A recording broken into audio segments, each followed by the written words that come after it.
ഏറെ പ്രതീക്ഷയോടുകൂടിയാണ് നിങ്ങളിവിടെ എത്തിയതെന്നറിയാം. നിങ്ങൾക്ക് ഒരു വിദ്യാർത്ഥി എന്ന നിലക്ക് നിങ്ങളിൽ സ്വായത്തമാക്കേണ്ട സ്വപ്നത്തെ വഴി നടത്താനാണ് MSF ഇതുപോലൊരു സംഗമം ഇവിടെ സംഘടിപ്പിച്ചിട്ടുള്ളത്. ഉച്ചഭക്ഷണത്തിന് നേരമായി എന്നതാണ് സംഘാടകരുടെ ഒരു ആധി. അങ്ങനെ സ്വപ്നം കൊതിച്ച് പിറകെ പോകുന്നവർക്ക് ഉച്ചഭക്ഷണമൊന്നും ഒരു പ്രശ്നമല്ലെന്നാണ് വിദ്യാർത്ഥികൾ ചേർത്ത് വെക്കേണ്ട ഏറ്റവും പ്രധാനപ്പെട്ട ഒരു കാര്യം. അതിന് മാത്രം കയ്യടിയില്ല, ഭക്ഷണം വേണമെന്ന് തന്നെയാണ് നിങ്ങളുടെ ഭാഷ. പക്ഷേ സ്വപ്നം തേടിപ്പിടിക്കാൻ ആഗ്രഹിക്കുന്നവർക്ക് ഒന്നും തടസ്സമല്ല. എജുക്കോൺ എന്ന നിങ്ങളുടെ ഈ ഉദ്യമത്തിൽ നിങ്ങളോട് എന്തു സംവദിക്കണമെന്ന് പരസ്പരം ഒരു ആലോചനയിൽ പുതിയ കാലത്തെ വിദ്യാർത്ഥികളോട് സംവദിക്കേണ്ട പുതിയ മാർഗങ്ങളെക്കുറിച്ച് ഒരുപാട് പേർ ഇവിടെ സംസാരിച്ച് പോയിട്ടുണ്ടാവും. ഒരുപക്ഷെ സ്വപ്നം കണ്ടു തുടങ്ങുന്ന കുട്ടിക്ക് അവർ ഒരു പ്രൊഫഷനെക്കുറിച്ചും പാഷനെക്കുറിച്ചും ചിന്തിച്ചു തുടങ്ങും. യഥാർത്ഥത്തിൽ കേരളത്തിലെ ഒരു വിദ്യാർത്ഥി പ്രൊഫഷനും പാഷനും മാത്രം സ്വപ്നം കണ്ടു പോവേണ്ട ഒരു കാലമല്ല ഇത്. അത് മാറിയിരിക്കുന്നു. നമ്മുടെ ചിന്ത, നമ്മുടെ സാഹചര്യങ്ങൾ, നമ്മുടെ സ്വപ്നങ്ങൾ അതിനനുസരിച്ച് മാറ്റങ്ങൾ ഉണ്ടായിരിക്കുന്നു. എൻ്റെ പ്രിയപ്പെട്ട വിദ്യാർത്ഥികളോട്, നമ്മുടെ അച്ഛനമ്മമാർ വീട്ടിൽ നമ്മൾ കാണുന്ന സ്വപ്നത്തിന് സമാനമായ സ്വപ്നം നമ്മുടെ കൂടെ കാണുന്നവരാണ്. നമ്മളെപ്പോലെ സ്വപ്നം കണ്ടു തുടങ്ങുന്നവരാണ്. നമ്മുടെ ആഗ്രഹങ്ങൾക്കനുസരിച്ച് സ്വപ്നത്തെ കേന്ദ്രീകരിച്ച് മുന്നോട്ട് കൊണ്ടുപോവുകയും നമ്മുടെ കൂടെ നടക്കുന്നവരുമാണ്. അങ്ങനെയാണല്ലോ നമ്മുടെ ജീവിത സാഹചര്യം മുന്നോട്ട് പോകുന്നത്. നമുക്കിന്നാർക്കും പട്ടിണി ഒരു പ്രശ്നമല്ല. നമ്മൾക്ക് സ്വപ്നങ്ങൾ നേടിയെടുക്കുവാനുള്ള ആഗ്രഹങ്ങൾ, അത് പൂർത്തീകരിക്കുവാനുള്ള ഓട്ടവുമാണ് പുതിയ കാലത്തെ വിദ്യാർത്ഥികൾ എന്ന നിലക്ക് നമ്മളെ മുന്നോട്ട് നയിക്കുന്ന ഏറ്റവും പ്രധാനപ്പെട്ട ഒരു ഘടകം. എൻ്റെ പ്രിയപ്പെട്ട കുട്ടികളോട്, വിദ്യാർത്ഥികളോട് ഞാൻ പ്രധാനമായി ഓർമ്മപ്പെടുത്തുന്നത്, ലോകത്ത് വിവിധങ്ങളായ നേട്ടങ്ങൾ നേടിയെടുക്കുന്ന മനുഷ്യരെ നമ്മൾ എണ്ണിയെടുക്കാറുണ്ട്. ലോകത്ത് നൊബേൽ സമ്മാനം നേടിയ ഒരുപിടി മനുഷ്യരെ നിങ്ങൾ പരിശോധിച്ചാൽ അത് ഏതെങ്കിലും ഒരു കുടുംബ പശ്ചാത്തലത്തിൽ വരികയും ആ കുടുംബത്തിന്റെ തലമുറയ്ക്ക് മാത്രം ചേർത്ത് വെച്ച് മുന്നോട്ട് കൊണ്ടുപോകാൻ കഴിയുന്ന ഒരു നേട്ടവുമല്ല. വെറും 6 പേരാണ് ഒരേ കുടുംബത്തിന്റെ തുടർച്ച എന്ന നിലക്ക് അവർ അംഗീകാരം നേടിയത്. ഞാൻ പറയുന്നത്, പ്രതിഭയാവുക എന്നത് നമ്മളിൽ ദൈവം നൽകുന്ന ഒരു ഭാഗ്യമാണ്. പ്രതിഭയാവുക എന്നത് നിങ്ങളെ തെരഞ്ഞെടുക്കുന്നതാണ്. നിങ്ങൾക്ക് പ്രതിഭയാവാൻ ഒരുപക്ഷേ ദൈവത്തിന്റെ സ്പർശമുണ്ടാവും. എന്നാൽ പ്രതിഭയിൽ നിന്നും ജീനിയസിലേക്കുള്ള ഒരു സഞ്ചാരമുണ്ട്. പ്രതിഭയിൽ നിന്നും ജീനിയസിലേക്കുള്ള ഒരു സഞ്ചാരമാണ് വിദ്യാർത്ഥിയുടെ യാത്രയുടെ പാത എന്ന് പറയുന്നത്. പ്രിയപ്പെട്ടവരെ, നിങ്ങൾ എന്നാണോ ജനത്തിന്റെ സ്വാതന്ത്ര്യ പ്രഖ്യാപനം കൊണ്ട് സ്വതന്ത്രമാവുന്നത്, നിങ്ങളുടെ സ്വപ്നം കൊണ്ട് സ്വതന്ത്രമാവുന്നത്, ആ വഴിയിലാണ് ജീനിയസ് പിറന്നു തുടങ്ങുന്നത്. ഡാവിഞ്ചിയെ നിങ്ങൾക്കറിയാം, മൈക്കൽ ആഞ്ചലോ ഉണ്ട്, ഷേക്സ്പിയർ ഉണ്ട്, ഐസക് ന്യൂട്ടൻ ഉണ്ട്, ബെഞ്ചമിൻ ഫ്രാങ്ക്ലിൻ ഉണ്ട്, പ്രിയപ്പെട്ടവരെ കുഞ്ചൻ നമ്പ്യാരുണ്ട്, നിക്കോളാസ് ടെസ്ലയുണ്ട്. ലോകത്തെ എല്ലാവരും വായിക്കുകയും അടുത്തറിയാൻ ശ്രമിക്കുന്ന ഡാക്മാനും ഐൻസ്റ്റീനും ശ്രീനിവാസ് രാമാനുജനും ഒക്കെയും നമ്മുടെ മുമ്പിൽ അടയാളമായി നിന്ന മനുഷ്യരാണ്. മേരി ക്യൂറി നമ്മുടെ വായനയിൽ വന്ന മനുഷ്യനാണ്. എൻ്റെ പ്രിയപ്പെട്ടവരെ, സ്റ്റീവ് ജോബ്സ് ഇന്നത്തെ സ്വപ്നത്തിലും നമ്മോട് സംസാരിക്കുന്ന ആളാണ്. ഇവർക്കാർക്കും തലമുറയിൽ കൂടെ നിന്ന ഒരു ചരിത്രമൊന്നുമില്ല. പിതാവ്, മാതാവ് ഏതെങ്കിലും വലിയ നേട്ടം നേടിയെടുത്ത മനുഷ്യരൊന്നുമല്ല. സാധാരണക്കാരായി ജീവിച്ചവർ, പട്ടിണി ഉണ്ടായിരുന്നവർ, പ്രതിസന്ധി ഉണ്ടായിരുന്നവർ, സ്വപ്നം മാത്രം കാണാൻ കൊതിക്കുന്ന, എൻ്റെ കുട്ടിയെ വളർത്തിക്കൊണ്ടുവരണം എന്ന് മാത്രം കൊതിക്കുന്ന അമ്മയും അച്ഛനും മാത്രമായിരുന്നു ഇവരുടെയൊക്കെ പിതാക്കന്മാർ. അവർ സ്വപ്നം കണ്ടുണ്ടാക്കിയെടുത്തതാണ്, അവർ സ്വപ്നം നേടിയെടുത്തതാണ്. പ്രതിഭാധനായ ഒരു പൂർവ്വകാലത്തെ അടയാളപ്പെടുത്തിയല്ല ഒരു പുതിയ തലമുറയിൽ ഇവരാരും മനോഹരമായ നേട്ടം ഉണ്ടാക്കിയെടുത്തത്. അവർക്കുണ്ടായിരുന്നത് സ്വപ്നങ്ങൾ മാത്രമായിരുന്നു. നാളിതുവരെ ഒരു സമവാക്യവും അവർക്ക് മറ്റൊരു വഴിയും സാധ്യമായിട്ടില്ല. ആഗ്രഹിച്ച വഴിയെ സഞ്ചരിക്കാൻ കൊതിക്കുകയും പരിധിയില്ലാതെ പരിശ്രമിക്കുകയും ചെയ്തു എന്നതാണ് അവർക്ക് വിജയത്തിലേക്ക് വരുവാനുള്ള സാധ്യമായ ഒരു ചിന്ത എന്ന് പറയുന്നത്. പ്രതിഭ നിങ്ങൾക്കിടയിലൊക്കെയുണ്ട്. അതുകൊണ്ടാണല്ലോ നിങ്ങളിവിടെ ഇരിക്കുന്നത്, വലിയ മാർക്കുകൾ നേടുന്നത്, സ്വന്തമായി ആഗ്രഹങ്ങൾ ഉണ്ടാവുന്നത്, ആ വഴിയിൽ സഞ്ചരിക്കണമെന്ന് നിങ്ങൾ കൊതിക്കുന്നത്, പുതിയ സ്വപ്നങ്ങൾ ഉണ്ടാവുന്നത്, നേട്ടങ്ങൾക്ക് വേണ്ടി പരിശ്രമിക്കുന്നത്. അങ്ങനെ സ്വപ്നമുണ്ടെങ്കിൽ നിങ്ങൾക്ക് പ്രതിഭയാവാം. നിങ്ങൾക്കൊരു ജീനിയസ് ആവണോ? നിരന്തരമായ നിതാന്തമായ പരിശ്രമം നിങ്ങളിൽ ഉണ്ടാവണം. നിരന്തരമായ പരിശ്രമം. അതിൽ ലോകത്തെ എല്ലാ മാറ്റങ്ങൾക്കും പിറകിൽ ജനറ്റിക്കായി ജീനൊരു മാർഗമാണെന്ന് പറയാറുണ്ട്. ശരിയാണ്, ജീനൊരു മാർഗമാണ്. എൻ്റെ ഉപ്പയിൽ, എൻ്റെ ഉമ്മയിൽ ഉണ്ടാവുന്നതിന്റെ തുടർച്ച എൻ്റെ കുട്ടി ഉണ്ടാവും. തീർച്ചയാണ്, സംശയമില്ലാത്ത ശാസ്ത്രശാഖയാണത്. അതൊരു യാഥാർത്ഥ്യമാണ്. എൻ്റെ ഉമ്മയിൽ നിന്നും എൻ്റെ ഉപ്പയിൽ നിന്നും എനിക്ക് തുടർച്ചയില്ലെന്ന് പറയുന്ന പുതിയ തലമുറയിൽ അതല്ലെന്ന് ശാസ്ത്രം തെളിയിച്ചിട്ടുണ്ട്. അങ്ങനെയുള്ള തലമുറയിലാണ് നമ്മൾ പഠിക്കേണ്ട ഏറ്റവും പ്രധാനപ്പെട്ട ഒരു പഠനം. എപ്പിജെനറ്റിക്സിൽ എപ്പിജീനുകൾ തമ്മിലുള്ള പഠനത്തിനിടയിൽ മനുഷ്യർക്കിടയിൽ തിരിച്ചറിയുന്ന ഒരു വസ്തുത, പ്രതിഭയാചരിക്കുന്ന മനുഷ്യന് തുടർച്ചയുണ്ടാവണമോ? അതിൽ അവന് പരിശ്രമം ഉണ്ടാവണം, ജാഗ്രതയോടുള്ള പരിശ്രമം. ആ പരിശ്രമത്തിന്റെ പിറകിൽ അവൻ എന്തൊക്കെ പ്രതിസന്ധികൾ ഉണ്ടായാലും അവനും ദൈവവും തമ്മിലുള്ള ഒരു നിതാന്ത ജാഗ്രതയോടുള്ള ഒരു പോരാട്ടമുണ്ട്. എന്തൊക്കെ പ്രതിസന്ധി ഉണ്ടായാലും വീണുപോവില്ലെന്നുള്ള ഒരു പ്രഖ്യാപനമുണ്ട്. പ്രയത്നത്തിന്റെ ഭാഗമായി നിരന്തരമായി നേടിയെടുക്കാൻ കഴിയുന്ന ഒരു പ്രതിഭാ പട്ടത്തിലൂടെ അവർ ജീനിയസ് ആവാൻ വേണ്ടി പരിശ്രമിക്കുന്നു. ആരും കാണാത്ത സ്വപ്നത്തെ അവർ അന്വേഷിക്കുന്നു. അവർക്ക് മനസ്സിലൊരു ചോദ്യമുണ്ടായാൽ ആ ശരിയെ തേടാൻ നിങ്ങൾ സഞ്ചരിക്കുന്നു. അങ്ങനെ ഉത്തരം കണ്ടെത്തിയ ചോദ്യങ്ങൾക്ക് വേണ്ടി മാത്രമുള്ള യാത്രയല്ല, ഉത്തരം കണ്ടെത്താത്ത ചോദ്യത്തിന് വേണ്ടിയുള്ള യാത്രയാണ് പുതിയ കാലത്ത് വിദ്യാർത്ഥികളുടെ സഞ്ചാരപഥം. നിങ്ങൾക്ക് അറിവൊരു പ്രശ്നമല്ല, നമ്മുടെ കയ്യിൽ സാധ്യമായ പലതും കയ്യിലുള്ളവരാണ്. അങ്ങനെ എന്തും തേടിയെടുക്കാൻ കഴിയുന്നവരാണ്. എളുപ്പത്തിൽ അറിവ് നേടാൻ കഴിയും. അറിവിന് ഇന്ന് വലിയ മാർഗമൊന്നും പ്രശ്നമല്ല. എളുപ്പത്തിൽ നിങ്ങൾക്ക് എന്തും പഠിക്കാൻ കഴിയുന്ന മാർഗങ്ങളുള്ള ലോകമാണ്.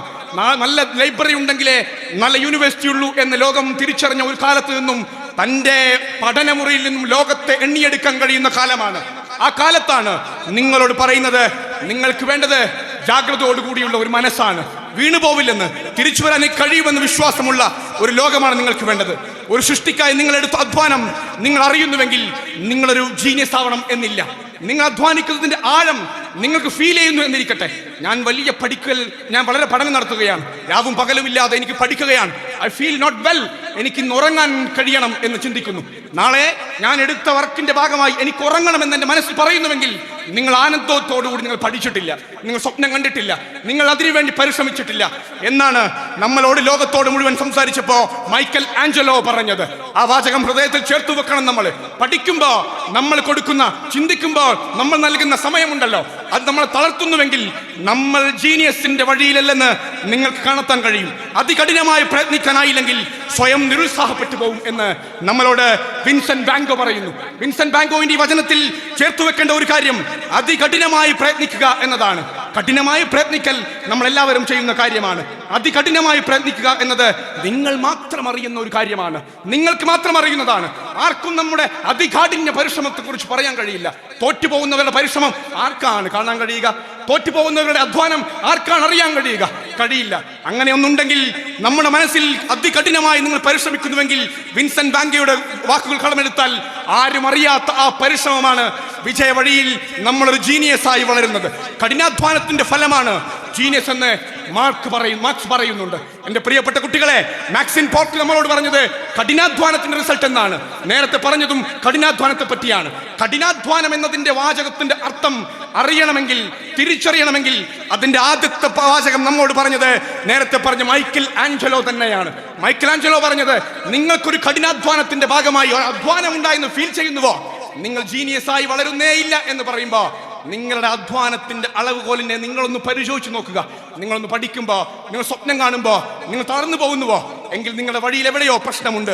മാറ്റത്തിന്റെ ശങ്കുലികൾ അവിടെ മുഴങ്ങേണ്ടതാണ്. നിങ്ങൾ പുതിയ സഞ്ചാരപഥം തിരഞ്ഞെടുക്കുന്നുവെങ്കിൽ, ആ വഴിയിൽ നിങ്ങൾ പുതിയ സ്വപ്നം കാണുന്നുവെങ്കിൽ, അതിനുവേണ്ടി നിങ്ങൾ ആഗ്രഹിക്കുന്ന ഘട്ടങ്ങൾ മുഴുവൻ നിങ്ങൾ സന്തോഷത്തോടു കൂടിയായിരിക്കും സ്വീകരിക്കുക. നിങ്ങൾ ആനന്ദത്തോടു കൂടിയായിരിക്കും അതിനെ കാണുക. നിങ്ങളുടെ സ്വപ്നങ്ങൾ നിങ്ങളെ വരിഞ്ഞു മുറുക്കുന്ന നിമിഷം വരെ ഒരു സഞ്ചാരമുണ്ട്. അതിൽ നിങ്ങൾക്ക് ആത്മവിശ്വാസം എന്ന ചിന്ത മാത്രമേ നിങ്ങളുടെ മുമ്പിൽ ഉണ്ടാവുകയുള്ളൂ. നമ്മുടെ മുമ്പിലൊക്കെ ബിൽ ഗേറ്റ്സ് ഒരു വലിയ ചർച്ചയാണല്ലോ. ബിൽ ഗേറ്റ്സ് ഒരു വിജയിയാണ്, ഒരു പ്രതിഭയാണ്, ഒരു ജീനിയസ് ആണ്. അങ്ങനെയുള്ള ബിൽ ഗേറ്റ്സ് പറഞ്ഞത്, എനിക്ക് വീക്കെൻഡുകളും വെക്കേഷനുകളും എന്നൊരാശയം ഇല്ല എന്നാണ്. വീക്കെൻഡുകളും വെക്കേഷനുകളും എന്തിനാണ്? നമ്മൾ ചെയ്യുന്ന പിരിമുറുക്കത്തിൽ നിന്നും ഒരു അർത്ഥസഞ്ചാരം, ഒരു മാറി നടക്കലാണ് എന്ന് പറഞ്ഞാൽ ഞാൻ ചെയ്തുകൊണ്ടിരിക്കുന്ന പ്രവർത്തനത്തിൽ നിന്നും എനിക്കുണ്ടാവുന്ന സ്ട്രെസ് റിലീഫാണ്. എൻ്റെ പ്രിയപ്പെട്ട വിദ്യാർത്ഥികളെ, നമ്മളോട് ബിൽ ഗേറ്റ്സ് പറയുന്നത്, നിങ്ങളുടെ അധ്വാനത്തിന് അങ്ങനെ വീക്കെൻഡുകളും വെക്കേഷനും വിശ്വാസമില്ല എന്നാണ്. എന്ന് പറഞ്ഞാൽ ചെയ്യുന്ന പ്രവർത്തനത്തിലാണ് ആനന്ദം, ചെയ്യുന്ന കാര്യങ്ങളിലാണ് ആനന്ദം. അതുകൊണ്ട് ആ മനുഷ്യൻ ജീനിയസായി ലോകം എണ്ണുകയാണ്. ഒരു പ്രതിഭ വിജയിച്ച മനുഷ്യരിൽ നിന്നും മാറ്റി നിർത്തുന്ന ഒരേ ഒരു ഘടകം അത് കഠിനാധ്വാനം മാത്രമാണ്. ആരും കാണാത്ത ആ കഠിനാധ്വാനം, അതിനെ ചേർത്ത് വെക്കാൻ ഒരു ചെറുപ്പവും ഒരു വലിപ്പവുമില്ല. എൻ്റെ പ്രിയപ്പെട്ടവരെ, നിങ്ങൾ അറിയേണ്ട ഏറ്റവും പ്രധാനപ്പെട്ട ഒരു കാര്യം, പ്രതിഭയും ജീനിയസുമായി വളരുന്ന മനുഷ്യർ ഒരുപാട് കാലം പരിശ്രമിക്കുന്നവരും ഉറ്റി വീഴുമ്പോൾ തന്നെ അത്ഭുതങ്ങൾ കാട്ടുന്നവരുമുണ്ട്. ലോകത്തെ മുഴുവൻ അത്ഭുതകരമായ ചിത്രങ്ങൾ വരച്ച നമ്മളെല്ലാവരും പ്രതിഭയായി കാണുന്ന ഒരാളുണ്ട്. അദ്ദേഹത്തിനെ കൃത്യമായി പൗലോ നമ്മുടെ മുമ്പിൽ ഒരുപാട് ചിത്രങ്ങൾ വരച്ചിട്ടുണ്ട്. ആ ചിത്രങ്ങളൊക്കെയും 13 വയസ്സ് തൊട്ട് ലോകത്തെ മുഴുവൻ ആദരിക്കുന്ന ചിത്രങ്ങളായിരുന്നു, മനോഹരമായ ചിത്രങ്ങൾ.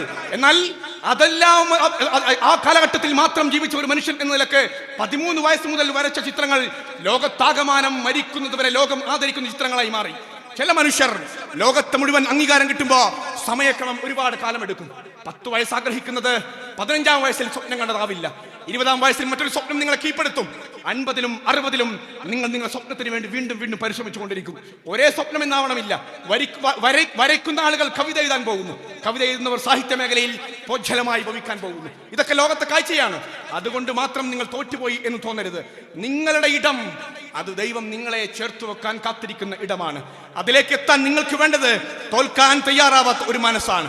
അതിനുവേണ്ടി നിരന്തരമായ മടുപ്പില്ലാതെ പൊരുതുകയാണ് വേണ്ടത്. എൻ്റെ പ്രിയപ്പെട്ട കുട്ടികളോട്, വിദ്യാർത്ഥികളോട് പറയട്ടെ, നിങ്ങളുടെ മുമ്പിൽ നിങ്ങൾ അതിർവരമ്പായി കാണുന്ന ഒരു സ്വപ്നത്തിന്റെയും പിറകിലല്ല നിങ്ങൾ പോവേണ്ടത്. നിങ്ങൾ തേടിയെടുക്കേണ്ടത് പുതിയ സ്വപ്നങ്ങളെയാണ്, ആഗ്രഹങ്ങളെയാണ്. ലോകത്തോട് മല്ലടിക്കേണ്ടവരാണ് നിങ്ങൾ. നമ്മുടെ മുമ്പിൽ കയ്യിലും നമ്മുടെ മനസ്സിലുമുള്ള ഒരുപാട് ഗാഡ്ജറ്റുകൾ പറയുന്ന ലോകത്തെ രാഷ്ട്രീയമുണ്ട്. അതോടൊക്കെ ചേർത്ത് വെച്ച് പറയട്ടെ, നമ്മളുടെ ഐഡിയോളജി ലോകത്തോട് സംസാരിക്കണം. പുതിയ കാഴ്ചപ്പാടുകൾ ലോകത്തോട് സംസാരിക്കണം. പുതിയ സ്വപ്നങ്ങൾ ലോകത്തോട് പറയണം. പുതിയ ലോകത്തെ കാണുവാനും അത് കാണിക്കുവാനുള്ള ആത്മവിശ്വാസം ഉണ്ടാവണം. അങ്ങനെ തേടുന്നവർക്കാണ് ലോകത്ത് അത്ഭുതങ്ങൾ കൊണ്ടിടുക. നമ്മളൊരാഗ്രഹവുമായി പോകുമ്പോഴാണ് നമ്മളിൽ പുതിയ പുതിയ കാഴ്ചപ്പാടുമായി നമ്മുടെ മുമ്പിലേക്ക് കാഴ്ചപ്പാടുമായി ദൈവം വരിക. എന്റെ പ്രിയപ്പെട്ട കുട്ടികളെ, പിക്കാസോ ലോകത്തോട്, പാബ്ലോ പിക്കാസോ പറയുന്നത്, എന്റെ പരിശ്രമം ജീവിതകാലം മുഴുവൻ ഞാൻ ചിത്രവരക്ക് വേണ്ടി കൊടുത്തപ്പോഴും അതിന് സമാനമായി എന്റെ ജീവിതം മുഴുവൻ സമർപ്പിച്ചപ്പോഴും ചെറുപ്പം തൊട്ട് ഞാനൊരു വലിയ ചിത്രകാരനാണെന്ന് ലോകം അംഗീകരിച്ചപ്പോഴും ഞാനൊരു പ്രതിഭയെന്ന്, ഞാനൊരു ജീനിയസ് എന്ന് എനിക്ക് തോന്നിയിട്ടില്ല. എന്നാൽ എൻ്റെ കാലഘട്ടത്തിൽ എത്രയും ഞാൻ എൻ്റെ മനസ്സിൽ സൂക്ഷിക്കുന്നത്, അതിനേക്കാൾ ഞാൻ അഭിമാനത്തോടു കൂടി കാണുന്നത്, 50 വർഷങ്ങൾ കഴിഞ്ഞിട്ടും ഒരു ജീവിതകാലം മുഴുവൻ വരച്ചിട്ടും ജനങ്ങൾ അംഗീകരിക്കാത്ത, ജനങ്ങൾ ഉൾക്കൊള്ളാത്ത, ജനങ്ങൾ പണം കൊടുത്തു വാങ്ങാത്ത ഒരു വലിയ ചിത്രകാരനാണ് ലോകത്തെ മുഴുവൻ അംഗീകാരം നേടിയെടുത്ത, എൻ്റെ മനസ്സിൽ പ്രതിഭയായി ഉയർന്നു വന്ന പിക്കാസോവിന്റെ അടക്കം എല്ലാ ഹൃദയത്തിൽ സൂക്ഷിക്കുന്ന ഈ പുതിയ കാലത്തെ ചിത്രകാർക്ക് അടയാളമായി നിൽക്കുന്ന, എല്ലാ അർത്ഥത്തിലും അവരുടെ സ്വപ്നങ്ങൾക്ക് കൂടെ നിൽക്കാൻ കഴിഞ്ഞ, അവരുടെ ആഗ്രഹങ്ങൾക്ക് കൂടെ നിൽക്കാൻ കഴിഞ്ഞ, അവരുടെ സ്വപ്നങ്ങൾക്ക് കരുത്തു പകരാൻ കഴിഞ്ഞ, എല്ലാ സ്വപ്നങ്ങളുടെയും പിറകിൽ ഒരു ചരിത്രമായി മാറിയ, അവരുടെ ആഗ്രഹങ്ങൾക്ക് പൂർത്തീകരിക്കാൻ വേണ്ടി കൂടെ നിന്ന സൈസാന്റെ കഠിനാധ്വാനമാണ്. ആ സൈസാന്റെ കഠിനാധ്വാനമാണ് ഞാൻ കാണുന്ന ഏറ്റവും വലിയ കഠിനാധ്വാനം എന്നാണ്. കഠിനാധ്വാനം നടത്തുന്നവർക്ക് എളുപ്പത്തിൽ ജയിക്കാം. പ്രതിഭകൾ ചിലപ്പോൾ പെട്ടെന്ന് മുട്ടിടുകയും പെട്ടെന്ന് അവസാനിക്കുകയും ചെയ്യും. എന്നാൽ കഠിനാധ്വാനം ചെയ്യുന്നവർ വീണു പോവില്ല, അവർക്കാണ് വിജയമുള്ളത്. കാലമേറെ കഴിഞ്ഞാലും ദൈവത്തിന്റെ മാന്ത്രികമായ ഒരു ക്ലൈമാക്സ്, ഒരു കോക്ടൈൽ നിങ്ങളെ തൊട്ടണിയുമെന്ന കാര്യത്തിൽ യാതൊരു സംശയവുമില്ല. അതിൽ ദൈവം ഉണ്ടാവും, നിങ്ങളുടെ പരിശ്രമം ഉണ്ടാകും, നിങ്ങളുടെ കുടുംബം ഉണ്ടാവും, നിങ്ങളുണ്ടാവും. എന്തൊക്കെ പ്രതിസന്ധികൾ ഉണ്ടാവുമ്പോഴും, എന്തൊക്കെ പ്രയാസങ്ങൾ ഉണ്ടാവുമ്പോഴും, നമ്മുടെ മുമ്പിൽ പ്രതിബന്ധങ്ങളൊക്കെയും നിൽക്കുമ്പോഴും അതൊക്കെ കാണാതെ നമ്മളുടെ സ്വപ്നത്തിന് വേണ്ടിയുള്ള ഒരു പരിശ്രമത്തിന്റെ ഒരു യാത്രയുണ്ട്. അതാണ് ജീനിയസ് ആവാൻ നിങ്ങൾക്ക് കഴിയുന്ന ഒരേ ഒരു യാത്ര. പ്രതിഭയും പ്രയത്നവും തമ്മിൽ എത്ര അളവുണ്ടെന്നൊരു ചോദ്യം നിങ്ങൾ മനസ്സിൽ ചോദിക്കും. എൻ്റെ പ്രിയപ്പെട്ട കുട്ടികളെ, അങ്ങനെ ഒരു അളവുകോലില്ല. നിങ്ങളെത്തുന്ന ഘട്ടം വരെ, നിങ്ങൾ നിർണ്ണയിക്കുന്ന ഒരു ഘട്ടം വരെ നിങ്ങൾക്കത് തിരിച്ചറിയാനും കഴിയില്ല. അങ്ങനെ ഒരു പ്രതിഭയാവാൻ, അത്ഭുതമുണ്ടാക്കാൻ, മനോഹരമായ ഒരു കാലത്തെ സൂക്ഷിക്കാൻ, കണ്ടെത്താൻ നിങ്ങൾ കഴിയട്ടെ. നിങ്ങൾക്കൊരു സ്വപ്നമുണ്ടാകും, ആ സ്വപ്നത്തിന് വേണ്ടിയുള്ള പരിശ്രമം ഉണ്ടാകും. അതിൽ നിങ്ങൾക്ക് മുമ്പിൽ നിങ്ങൾ പ്രൊഫഷനും പാഷനും ഒക്കെ നിറഞ്ഞു നിൽക്കുമ്പോഴും അതിനപ്പുറത്ത് ഞാൻ ഈ ലോകത്ത്, സൗകര്യങ്ങളുടെ ലോകത്ത് ജീവിക്കുമ്പോൾ ഞാൻ ഒരു പാഷനെയും പ്രൊഫഷനെയും അല്ല തേടേണ്ടത്, ഞാനൊരു ജീനിയസ് ആണ് ആവേണ്ടതെന്ന ബോധ്യം നിങ്ങൾ നയിക്കട്ടെ. അതിന് എജുക്കോൺ സാധ്യമാവട്ടെ എന്ന് മാത്രം പറഞ്ഞ് എല്ലാവിധ അഭിവാദ്യവും ഈ പരിപാടി ഉദ്ഘാടനം ചെയ്ത് നിർത്തുന്നു. ജയ് ഹിന്ദ്.